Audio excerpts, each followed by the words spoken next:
So what is the canvas? Again, the birthing of the canvas was back, the original idea, it wasn't a canvas, it started a successful customer outcome revolution.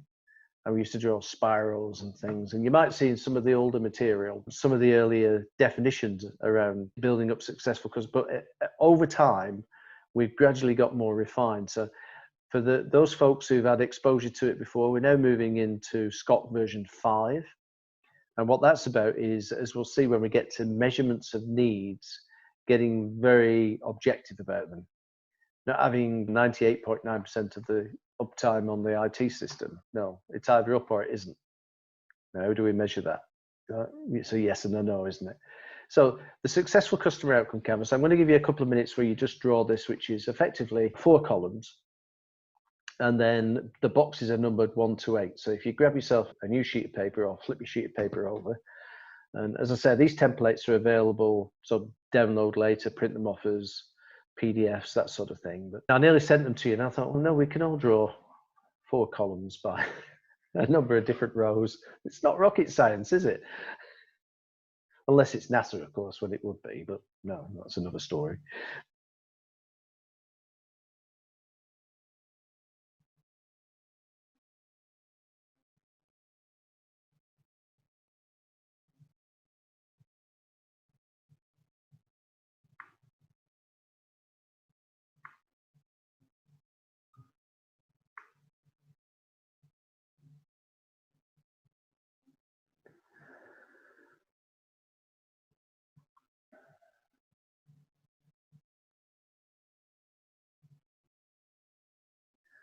So in the same way we navigated the outside and strategic matrix, I'm going to give you one of the case study examples I'll walk you through, but as we do so, naturally, I want you to fill this in the context of what you've already been thinking about with the OISM.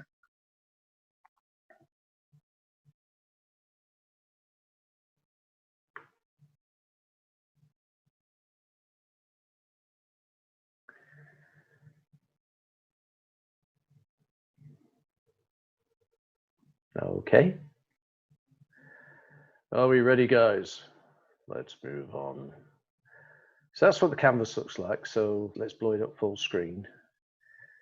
And you can see again, boxes 1 to 8. Each one takes us to a deeper level of understanding associated with the customer. So let's swing back to our example. So in this instance, I'm going to use myself as the customer. We're talking about the airline industry and the business of moving people. So this customer, number 1, is who is the customer? So the frequent business traveler. Up until very recently, that was me. Now I'm traveling virtually. I'm still visiting all the continents with interesting backdrops, but not actually physically so much at the moment. And last year, I did lesser miles than usual. It was about 300,000. A couple of years, or 3 years ago, when I visited Australia 5 times from the US, I was over 400,000 air miles in 1 year. So I got all my gold cards and things like that. And then I was one of those distraught customers who said, yeah, it's great, I've got the gold card, but what happens now? I've got another 100,000 air miles with you and I'm not getting any more benefit. I'm sorry, but they're all going back to silvers and blues now. Here we are. So write down in number 1, who is your customer?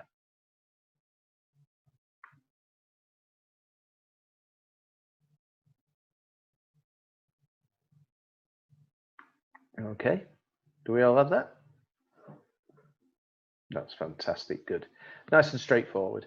And again, it can be quite a general description at this stage. And I've often said to people, when we're doing the SCOC, it's a learning experience. So by the time we get down to 6, 7, and 8, you might have changed the idea of who is the customer in this context. Don't be frightened of that. That changing stuff is called. So we're allowed to do that. We're allowed to think, oh, we have a bit more information. There's a little bit more data here now. So in that context, this is what it looks like. So box number 2 is customer attributes. So what do we mean by that? So often in the past, when people have been thinking about products and services, what they will do is they'll segment customers by circumstance. Let's put it that way. Where do you live? What is your mean income? What is your family situation? What is your credit record? And so on that. And they'll use demographic information. When we're moving outside in, we want to shift that agenda forward. We want to use what some people refer to psychographic, but all these fancy words. Basically, What we want to do is describe the customers as if they were a friend. So get out of that, they're aged 18 to 25 and they've got a good level of education and they have a mean income of this at the moment and they live in that postal code, that zip code, whatever. Right? Interesting information, but it doesn't tell us about their needs. You might think, yeah, but you could bucket those needs by segmentation. But we're going to move the agenda away from segmentation by circumstance to categorization by need. So this is your first punt at doing that, is to think about what are the customer attributes. So what do I mean by that? Here's a description of the frequent business travel. They're time pressured. They have high expectations because they do a lot of traveling. So they have a lot of comparisons that they might want to do. They're a member of the frequent flyer club. They tend to be impatient because they're trying to get from A to B to C fairly quickly. In this instance, the frequent business traveler was a family guy, and he knows your competitors really well. So the loyalty in the airline industry depends on where I'm flying to, how quickly I want to get there, and what degree of comfort I want to have. But now, who could supply that for me? So it tends to be, I'm thinking about my own context. I've shifted depending on when I fly to Australia a lot, whether it's from Europe or the US, I tended to favor Emirates. If I was in the Far East, Singapore Airlines. When I'm in the States, some of the internal carriers like WestJet, Southwest Airline, there's no sort of specific go-to airline that I use every time. It depends on where I'm traveling to. So in the same sort of way, think about your context and your customer and what attributes have they got? Not where do they live and what's their income, but if you were talking to them about a friend, you want to say, hey, my friend is in the median range 18 to 25. He has a salary of somewhere in the region of $80,000 per year and has 2.3 children. No, let's get real about it. Let's talk about real people. So take 2 minutes to write in box number 2, some of those attributes. Again, knowing you can carry on doing this offline later on, but if we get a start on it, that's going to be a good thing.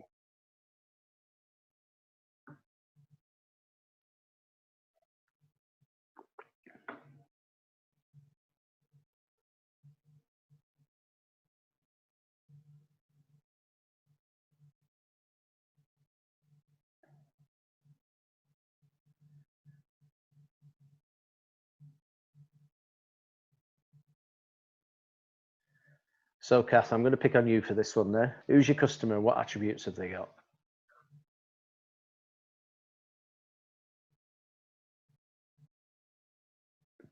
Kath's deep in thought. Do you want to share with us, Kath? What have you got? It might help if I unmuted. So my customer is a...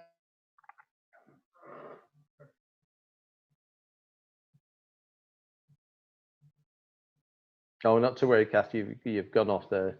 So again, bandwidth restrictions, so not to worry.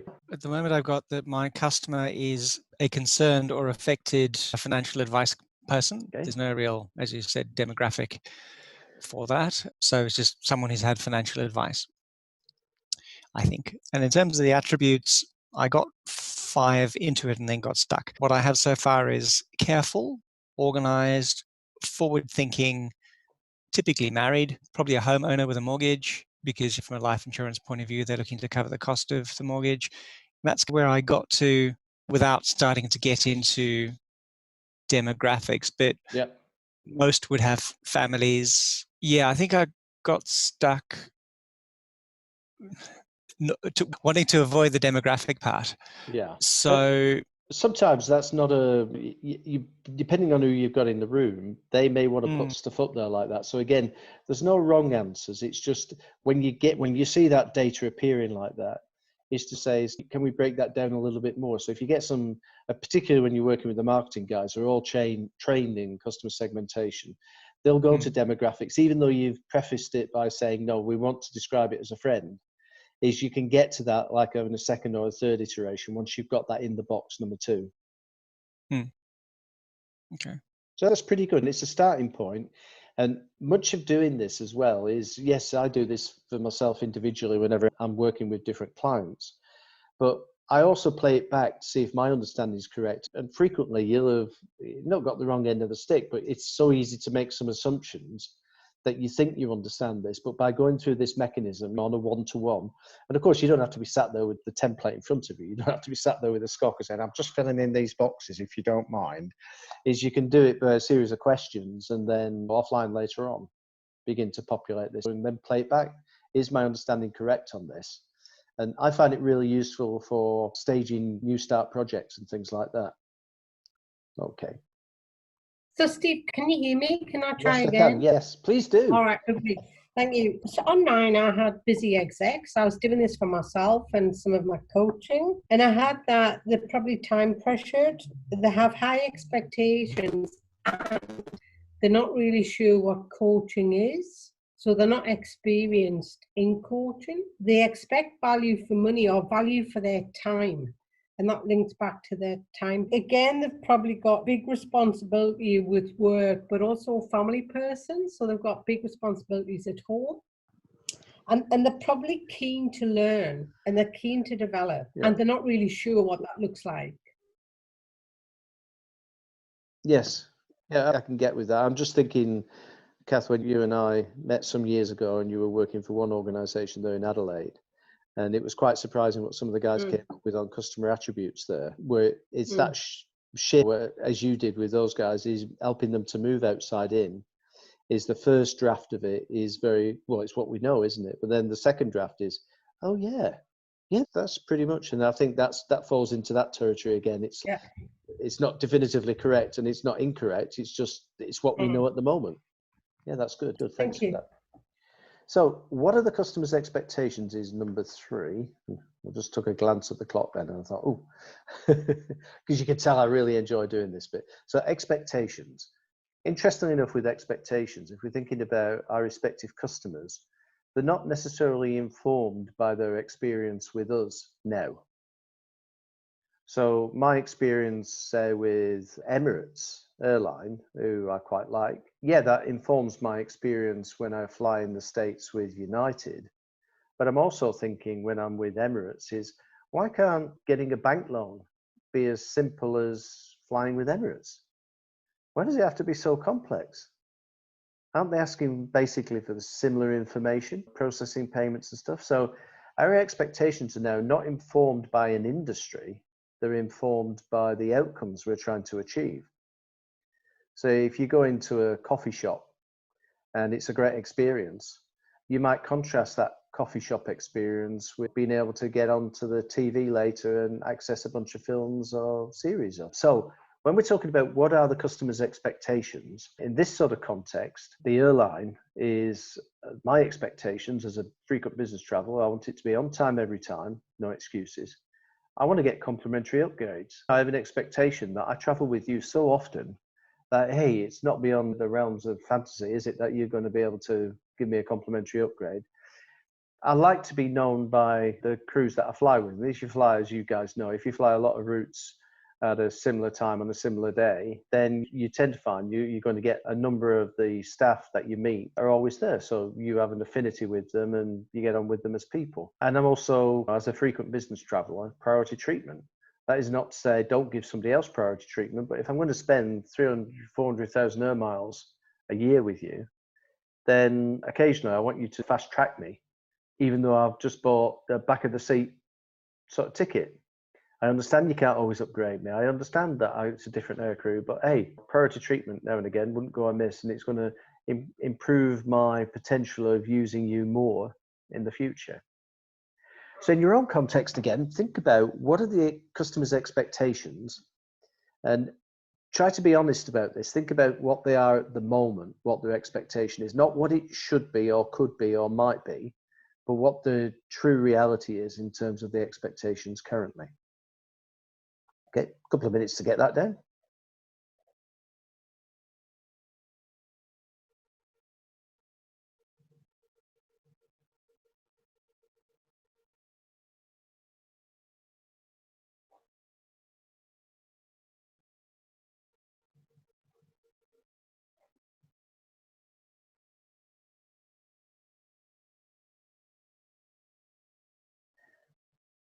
Just as a point there, it is what it is. You might think, oh, those expectations are too high or they're unreasonable or whatever.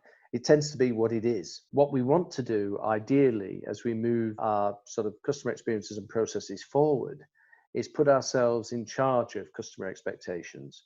The first stage of that is understanding what they are, and whether we think they're realistic or not. It's a case of, if they're not realistic, how did that happen? Was that because our marketing was too far ahead of the game? Is it because the rest of the people who perform in this space that we operate in deliver at a significantly higher level than we do? Or sometimes the expectations are actually lower than what we deliver. And I'll give you a bugbear of mine is there's organizations who say, you know what, we should always exceed the customer expectations. What have you just done if you go and exceed customer expectations? Yeah, of course you have. You've reset the expectations. That's a real dumbass thing to do, isn't it? Because you're never going to be able to keep doing this all the time. What Virgin will say is that we want to set the expectations at a level that we know we can deliver consistently most of the time, and then have occasional moments of delight. But we're not going to seek to exceed customer expectations every time. Otherwise, we'll be forever chasing our tail. Make sense? Yeah, good. So as we say, when we're doing this, it requires thinking, but it's not rigorous thinking. It just is what it is. And we have a lot of this data around the place anyhow. Now, this next one, box 4, historically, what have they received? And this is usually juxtaposed against box 3, because we might have a bunch of expectations from customers, but this is what we actually deliver. So historically, what they've achieved, this goes to the point that the future begins now. So we always talk about future state and current state and all that sort of stuff. Yeah, that's interesting points in time. But historically, what they've received, that's almost, what are you delivering today? What is the fact of the matter in terms of their expectations being met or not being met? What does that look like? So box number 4, I've put in there in terms of delays at busy times. It always seems to happen. Why is that? Broken promises. And I'll tell you one of my expectations. When I arrive at a large international airport, there should be sufficient immigration staff to process us as quickly as possible. It still amazes me, not so much in this last month, it still amazes me when I arrive at an airport and there are literally hundreds of people. We're not expecting these flights to come today. What were you thinking? What was the idea of only having 3 actual immigration officers on? Can you not manage capacities yet? You know, that predates the industrial age, doesn't it? It's a numbers game. Do you not know anything about human? You can imagine I'm still in the line there, trying not to draw attention to myself, sort of, because you know they're looking at you. Here's the suspects who's trying to smuggle the heroin this week, especially flying into Australia. If you watch any of those programs, they scare me silly. And I'm thinking, oh my goodness me, I'm going to get stopped one day. And I must look guilty. I must just look guilty because I don't have anything I'm doing.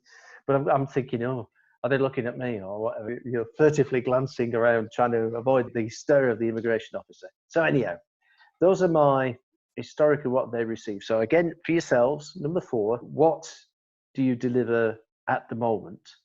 And it might meet expectations or it might not. Doesn't really matter at this stage. So 2 minutes to do that.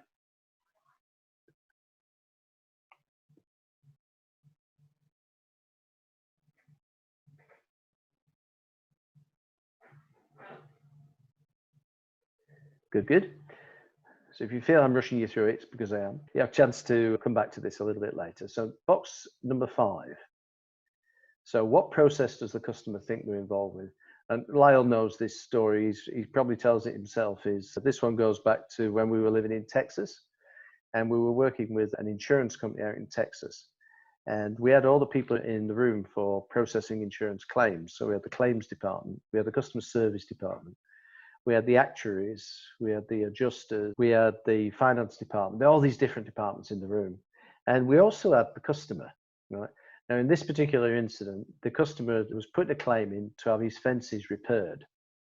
Now, this time of the year in Texas, and it's happening as we speak, thank goodness I'm not in Texas, is tornadoes blow through, okay? And in doing that, they destroy large swathes of property. Now, if you're on the periphery of a tornado, it won't wipe the house out, but what it will do is do damage to your infrastructure, your fences, your posts, your trees, and all the rest of it. So this guy has had this experience where his fences were demolished overnight, and he's going through the claims process. So we're in box number 5. So we go around the room and we ask the claims folks, so what process do you think this customer's involved with? We're involved in the process of making a claim on time within the confines of the policy that they've got.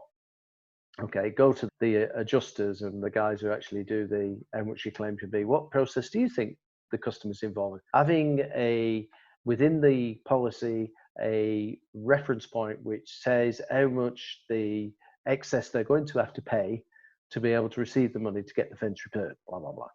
So the finance people, they're in the process of us cutting a check for them and sending them the money within 30 days of the claim happening. So you get the idea. People will do it based on their own internal interpretation. And usually that's hidden in the metrics again. It's in the key performance indicators. But in this instance, we turned to this guy who was called Terry. And to give you some ideas, like 2 meters tall, so 6'6", dressed like John Wayne, cowboy, that's Texas. So he's got boots and he's got his spurs on and he's sat there on his chair in the middle of the room and there's 40 people around him. So we turn to Terry and say, Terry, what process do you think you're involved with? And his response, I won't use the exact word to use, but his words were, get my friggin' fence fixed. Which I thought, oh yes, yeah, of course. So all this other stuff that's going on is peripheral to Terry getting his fence fixed. So when we ask this question, what process does the customer think they're involved with? Think about it in that context. It's usually not what we're doing, but it's usually a definition about what success might look like for them. And it'll be the first time that they've stated it. So in my context here, when I was doing this, being at my next meeting to sign the contract, that's what the process I'm involved with. And the airline might, yeah, but we fly you there. And we go, yeah, that's great, but that's incidental. I want to be at that meeting signing the contract. That's the process I'm in. So 2 minutes to do number 5.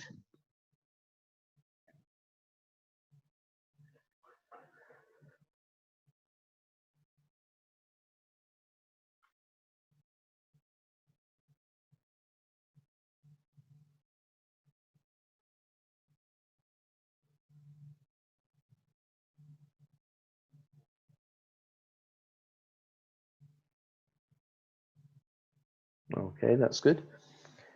So what I'm going to ask you to do, so we don't go over on this time, is when we get to the end today, if you could just take a snapshot of your outside and strategic matrix and your successful customer outcome canvas.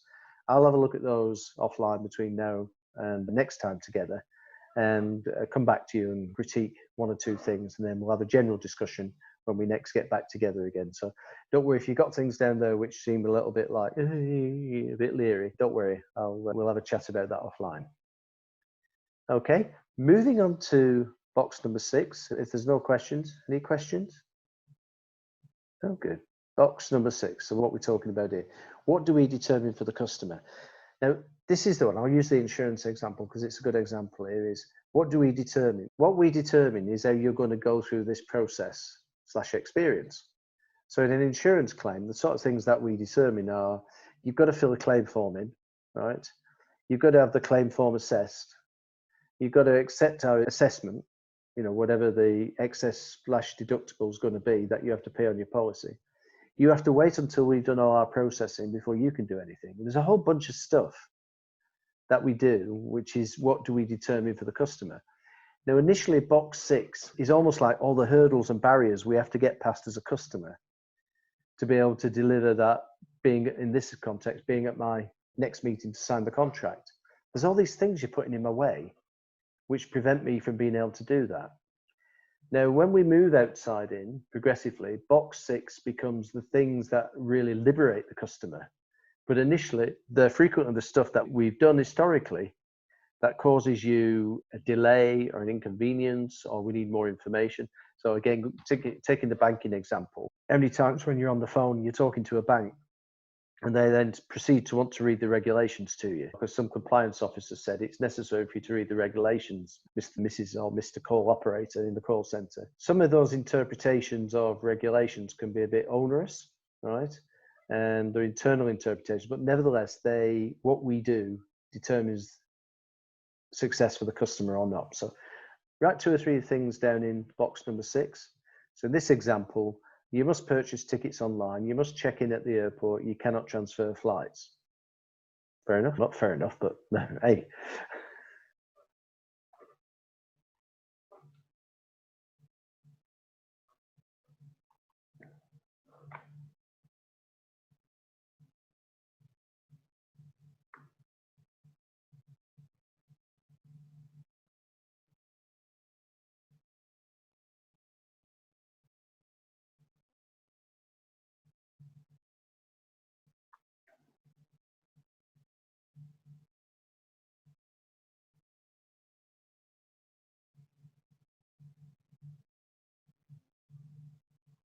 Okay, good. Box number 7. Right, box number 7, what are the real needs? Now, we should know enough, having completed the OISM and having done 6 of the 8 boxes on the SCOC, to begin to now interpret what the real needs of a customer are. And as we say, even when the customer doesn't know them. And as we've talked about in week 1, Disney do this by listening to 100% of interactions 100% of the time. And listening and discerning from that what the real needs are, as per the woman with 2 small kids who wanted to see the 3 o'clock parade, figuring out what those needs are is about articulating them here in a specific, measurable, actionable, relevant, and time-bound way. And as it says, a good discipline is to ensure that the need is binary. You're either delivering it or not. It's 1 and 0, it's yes and no. It's not 94.3% of the time, because from a customer's point of view, you've either done it or you haven't, right? So what we want to do with needs is begin to articulate them from that customer perspective. Now, this one could take you a little bit of time, so don't worry. I'll give you the example, but have a go at thinking about number 7 offline, because it's one of those areas which is trying to make them binary in the first instance. So let's go through the example one I've got here. Preferred seat choice always available. That's a yes and a no. If it wasn't, you failed. All flights within 10 minutes are planned. That's were they all within 10 minutes or not. I'm not bothered whether it was 17 minutes or 3 minutes. I want to know. That's the smart measure. All flights within. Complimentary upgrades on every 3rd flight. Did I get that? So across the 10 flights that I've done, did I get 3 upgrades? And you think these are all very customer oriented, and you'd be quite right, they are. These are the needs. This is the beginning of us articulating the North Star. So if we delivered against these needs, we know we're aligned against this respective North Star that we're talking about. All staff know customer by sight. Now, you might think that's a big ask, but if you go and stay at, depends which client's paying, but if you go and stay at high-end hotels and you say staying at the Four Seasons in Singapore, they have a particular way of being able to brief each other beforehand to know who's actually in the building. And then as long as you're comfortable with being called by your first name, if you're walking down the corridor and there's one of the cleaning staff there, they'll say, "Good morning, Steve." No, "Good morning, sir," or "madam," or whatever. Now, if you're in that instance, the hospitality business, differentiating yourself from other people like that is all about personalizing service. And why can't airlines do that? Because we're too busy flying planes and we've got stuff to move around. Normally, we've got people, we treat them like cattle. We're trying to increase our utilization rate on planes and squish them all into small spaces. It doesn't have to be that way. And then meals at the time of their choice. So you'll think, not surprisingly, that's sort of stuff that Emirates can do now. Is they get to know you, they personalise the service, you can choose the meal when you want it. You don't have to, as soon as we're in there, they're going to do a drink service and then a meal service, then we're going to turn the lights off. No, it's like very much determined by your needs at the time. So what are the real needs is, again, have a go at that one offline, but think about them, and I'll ask you for your sort of feedback between now and then. Now, by the time we've done 1 to 7, we should be in a place to be able to articulate a successful customer outcome. Think about this, you've already done it once. You did it with the OISM. Now, this is where it might be the same, but more often than not, it's evolved and it could have changed. Now, as you go outside in, you'll get better at, this is one of those things that I find when you've done it 2 or 3 times, it becomes very matter of fact. It's like riding the bike. You're not going to unlearn riding the bike once you've done it 2 or 3 times, okay? Or learning to swim. It might be years since you've been in the water, but you get in the water and remarkably, you can swim again. Doing the OISM and the SCOC is very similar to that. So in this instance, we already articulated the successful customer outcome when we did the OISM, in that it's beyond tomorrow. Sometimes that's the business we're in, the business of beyond tomorrow, not just the business of moving people, the objective of moving people is to get them beyond tomorrow. So you start getting a bit trippy again in terms of how far do you want to take this. Now, bearing in mind, you're going to be ahead of the crowd when you're thinking this way. So what I tend to do is let them come up with what does success look like for a customer now. Sometimes it's a phrase, but as we'll see later on, it can develop into one or just simply two words. So the SCOC is one of those things that, particularly when we're talking with process people, they go, oh, why are we doing this? Why can't we just get stuck into improving the process? And what I talk about is the context for everything. If we don't understand who the customer is and what success looks like, so it doesn't matter whether we're doing it for another internal department, then how can we really be sure that we're delivering against what their real needs are?